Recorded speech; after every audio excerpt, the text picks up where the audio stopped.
Selamat pagi semua, assalamualaikum warahmatullahi wabarakatuh. Berbicara tambang ini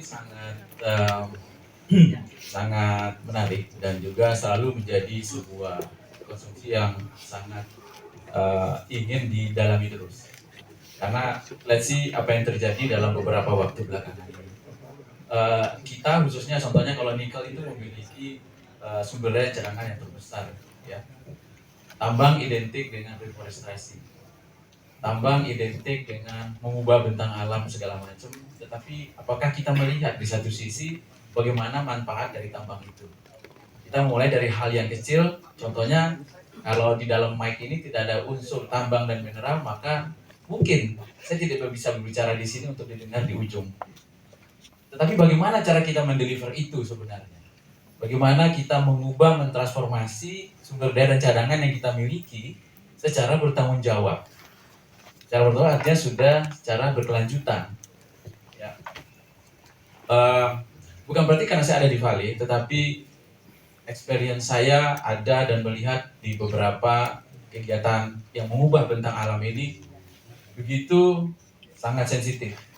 Kalau kita berbicara karbon, mungkin sebelum-sebelumnya tidak ada yang berbicara bagaimana karbon ini untuk didekarbonisasikan. Tetapi seiring dengan Paris Agreement, seiring dengan komitmen global warming segala macam, sehingga orang mulai ramai, termasuk mencari pengurangan karbon. Dari karbon absolut ada ide muncul untuk karbon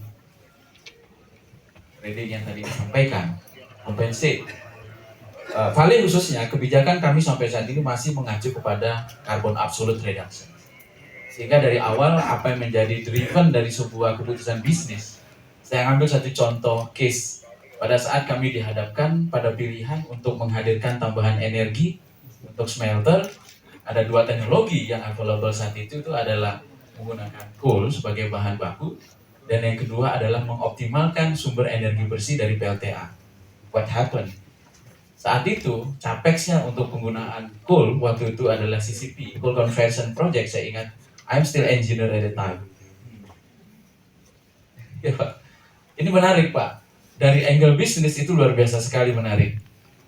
Tapi dari sisi angle yang lain, karena kita melihat potensi daripada industri ekstraktif ini menggunakan energi, khususnya karbon yang besar, sehingga at the end of the day perusahaan mengambil keputusan untuk mengambil investasi untuk mengoptimalkan energi bersih PLTA. Mungkin Bapak Ibu ada yang pernah mendengar PLTA ketiga di Sorowako yang namanya Karebe.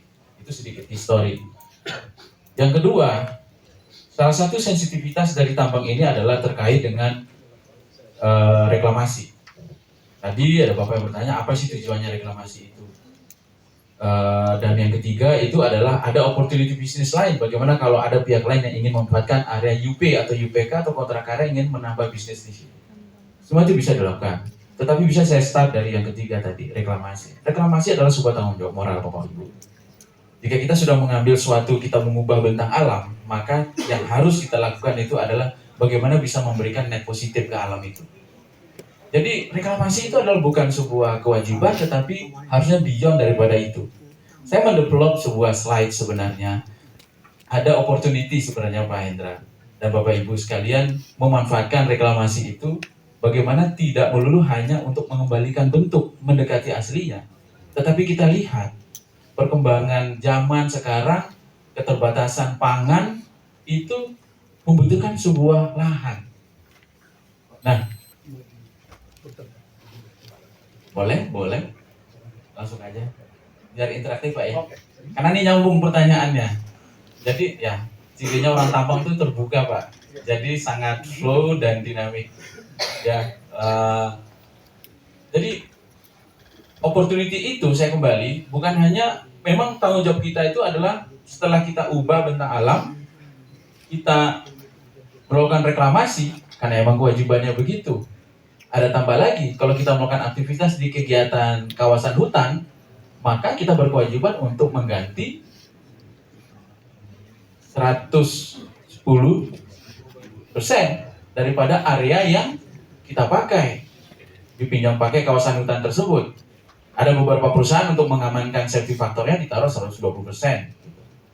Ya valid, contohnya kita sudah pada tahap batch 1 itu ada 10.000 hektar yang sudah kami lakukan penanaman di situ untuk pengadaan kawasan hutan. Nah, reklamasi yang saya bilang tadi itu adalah first stage itu adalah kita lakukan reklamasi. Mungkin next slide aja. Saya mau lihat paling ada siapa yang ngoperate. Ini kayaknya Pak ada di sini. Mudah-mudahan